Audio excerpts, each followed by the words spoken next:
의회 예산국 재즘, ER 등 3종 한반도 배치하면 남중국해 충돌 시 중국 본토 타격 가능 제연. 미국 국방부가 최근 장거리 공대지 미사일 790발 발주 계약을 방산업체 로키드 마틴과 체결했다. 이 미사일은 미군은 물론 대외 군사 판매 방식으로 무기를 사는 고객들에게도 팔리는 무기다. 최근 의회 예산국이 한국에 배치하자고 제안한 미사일이어서 한국의 구매 여부에 이목이 쏠린다. 미국이 790발의 재즘, ER 생산 계약을 방산업체 로키드 마틴과 체결했다. 사진은 미 공군 병사들이 재즘 ER을 다루는 모습.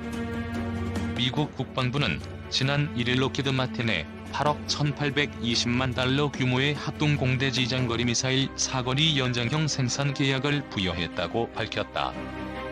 이로써 지금까지 생산 계약이 체결된 재즘, ER 수량은 3천여 발로 늘어났다. 생산 금액은 2018년 미사일 조달 기금 7억 6,750만 달러, FMS 5,070만 달러 등이다. 생산은 플로리다주 올랜도에서 이루어지며 계약 기간은 2024년 10월 31일까지다. 이에 따라 로키드 마틴은 미군용 재즘, ER 360발, FMS 고객용 40발 등 17차 생산분, 18차 생산분인 익명의 고객용 390발을 생산한다. 미국 국방부는 FMS 고객과 익명의 고객을 특정하지 않아 궁금증을 낳고 있다. 플로리다주 이글린 공군기지에서 작전 비행에 앞서 재즘 ER을 탑재하고 대기 중인 미공군 F-16. 로키드 마틴에 따르면 미국 공군은 2020 회계연도에 총 430발, 2021 회계연도에 400발의 재즘, ER을 구매하길 원하고 있으며 2020 회계연도에는 의회가 4억 3,400만 달러의 예산을 배정해 390발을 구매했다. 더욱이 재즘, ER은 의회 예산국이 지상기반 LRSM과 SM-6 지상형과 함께 한반도에 배치할 것을 제언한 미사일이어서 더욱더 관심을 끌고 있다. 재즘의 사거리는 370km인데 반해 재즘 ER의 사거리는 약 1000km다. 외부 형상은 동일하지만 내부 연료 탱크에서 차이가 있고 더 효율 높은 터보팬 엔진을 탑재한다. 재즘은 터보제트 엔진이 장착돼 있다. 외형은 타우러스 KEPD-300과 유사하다. 양날개와 한 개는 수직골이 날개에 접려 있다가 발사하면 펴진다. 두 미사일 모두 길이 4.16m, 동체 폭 55cm, 높이 45cm이며 날개 너비 2.7m다. 무게는 1023kg이다. 원형 공산 오차 3m로 정확도가 매우 높다. 탄두 중량은 450kg으로 관통탄이나 폭발 파편 탄두를 장착한다. 의회 예산국은 영내 동맹국들이 미국의 재점 개량형 배치를 허용한다면 남중국해 유사시 중국 본토의 목표물에 대한 미국의 타격이 가능해진다고 주장했다. 장거리 스텔스 대함미사일 LRASM은 지상 표적 타격용으로 개발된 장거리 공대지 미사일 재즘, ER을 해상용으로 바꾼 것이다. 탄두 중량은 450kg 이상으로 370에서 560km 떨어진 적 대형 함정을 무력화할 수 있다. 속도는 마하 2.9다. DLB 폭격기와 FA-18 전투기에 탑재가 가능하며 함정에서 운용하면 MK-41 수직 발사관으로 발사한다. 미국 내에서는 DLB 4대에 LRASM 96발을 탑재하면 중국 해군 랴오닝호 항공모함 전단을 격파할 수 있다는 주장도 있다. 미국이 장거리 공대지 미사일 재즘의 개량형을 한국 등 영내 동맹국에 배치한다면 남중국해 군사 충돌 시 중국 본토 타격이 가능할 것이라는 미 의회 예산국이 보고서가 나왔다. 이 보고서는 한국과 일본이 미 해군의 함대공 미사일인 스탠더드 미사일 -6을 발사할 수 있는 지상 부대 사용을 허용할 경우 미군에 도움이 될 것이라고 밝혔다. 미국의 소리 방송은 미 의회 예산국이 최근 발트해 지역과 남중국해 유사시 미군의 도전 과제를 완화할 수 있는 지상 기반 장거리 미사일 배치 옵션이라는 제목의 보고서에서 이같이 밝혔다고 28일 보도했다. 보고서는 미국이 배치를 검토해야 할 미사일로 지상기반 장거리 공대지 미사일 제즈미의 개량형과 지상기반 장거리 대함미사일, 지상기반 스탠더드 미사일 -6 등 세 가지다. 제즘 개량형을 미 육군이 지상에서 발사할 수 있다면 해군과 공군의 지원 없이도 고성능의 지상기반 목표물을 장거리에서 타격할 수 있다. 영내 미국 동맹국들이 미국의 제점 개량형 배치를 허용한다면 남중국해 유사시 중국 본토의 목표물에 대한 미국의 타격이 가능해진다는 게 미국 의회 예산국의 주장이다. 특히 보고서는 한국의 제점 개량형 미사일을 배치한다면 중국 북부 대부분이 사거리에 놓일 것이라고 분석했다. 제점의 사거리는 370km인데 반해 제점 ER의 사거리는 약 1000km다. 외부 형상은 동일하지만 내부 연료 탱크에서 차이가 있고 더 효율 높은 터보팬 엔진을 탑재한다. 제즘은 터보제트 엔진이 장착돼 있다. 외형은 타우러스 KEPD-300과 유사하다.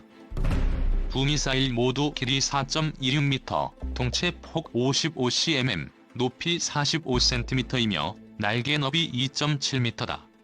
무게는 1023kg이다. 원형 공산 오차 3m로 정확도가 매우 높다. 지상기반 장거리 대함 미사일은 미 지상군의 스텔스 성능을 지닌 대함 순항 미사일을 제공함으로써 장거리에서 함정을 공격할 수 있다고 보고서는 밝혔다. 특히 남중국해 유사시 미국이 중국 함선에 대한 봉쇄를 결정할 경우 도움이 될 것으로 내다봤다. 보고서는 중국 함선이 북미로 향하는 북부 노선을 거칠 경우 이 노선은 미국이 일본, 한국, 대만과 맺은 세계 조약을 모두 우회한다면서 이 경우 지상기반 장거리 대함 미사일의 사거리가 중국 함선을 위협할 수 있다는 점에서 유용할 것이라고 지적했다. 또 이 지역에서 미국은 주변 해역에 전력을 공급할 수 있는 기지들을 많이 갖고 있다고 덧붙였다. 세 번째인 지상기반 스탠더드 미사일 -6은 남중국해 유사시 중국군의 이점들을 막아낼 수 있다고 분석했다. SM-6는 미 지상군의 해군의 지함대공 미사일을 제공함으로써 항공기와 순항 미사일, 일부 단거리弾道미사일을 장거리에서 파괴할 수 있게 할 것이라는 것이다. 사거리 1000km, 미 공대지 미사일 제점 ER.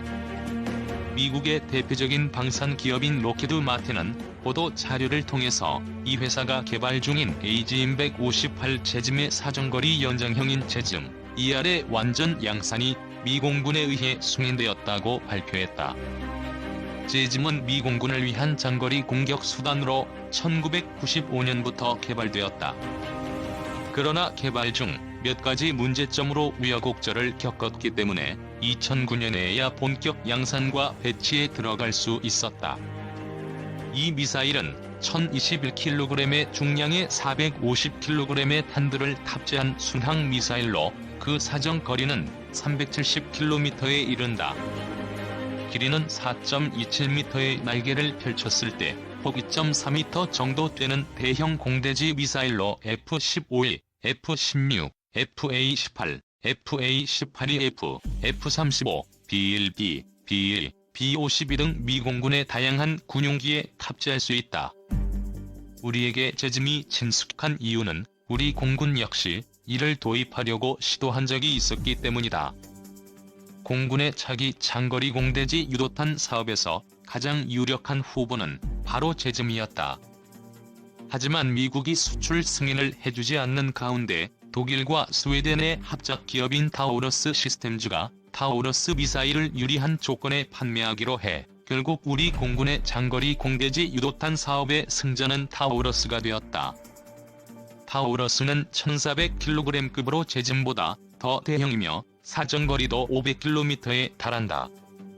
제즘은 타우러스보다 사정거리가 짧긴 하지만 항공기에서 발사하는 공대지 미사일이므로 370km라는 사정거리가 결코 짧다고는 말할 수 없을 것이다. 그러나 미 공군은 이보다 더 사정거리가 먼 장거리 공대지 미사일을 원하고 있었다.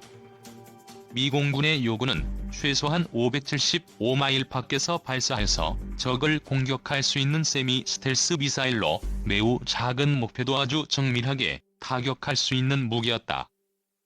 이는 테러와의 전쟁은 물론 다른 국가에 대한 미국의 군사력 우위를 유지하기 위해서 반드시 필요한 조건이기도 했다. 이에 따라 록히드 마틴은 2002년부터 제즘 ER의 개발을 진행했다.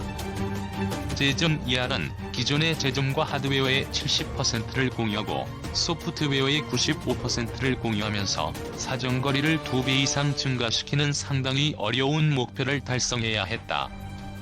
이를 가능하게 한 것은 신형 엔진이다. 윌리엄스 인터내셔널의 F107WR105 터보팬 엔진과 몇 가지 개선 방법을 통해 제즘 ER은 애초 요구보다 더 먼 620마일의 사정거리를 확보할 수 있었다고 한다. 대신 가격은 제즘보다 더 비싸졌다. 제즘 ER은 초도 저율 생산을 통해 2013년 100기가량 양산되었으며 2014년 4월부터 B1B 폭격기에 탑재되어 실전 배치에 들어갔다. 초기 운용 테스트 및 평가 기간 동안 제즘 ER은 21회의 테스트에서 20회의 성공 확률을 보여 미 공군의 신뢰를 획득하는 데 성공했으며 앞으로 B-52, F-15이 F-16에도 통합될 것이다. 록히드 마틴의 보도 자료에 의하면 제즘 ER이 완전 양산 체제에 들어가는 것은 2017년 정도라고 한다. 연간 생산량은 360기 정도이다.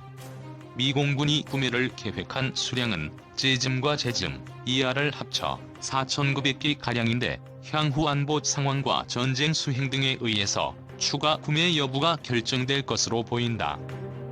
제즘 ER의 존재로 인해서 미 공군은 제주도 남쪽에서도 미사일을 발사해 평양까지 공격할 수 있다. 물론 가능하다는 것이지 굳이 그럴 필요는 없을 것이다.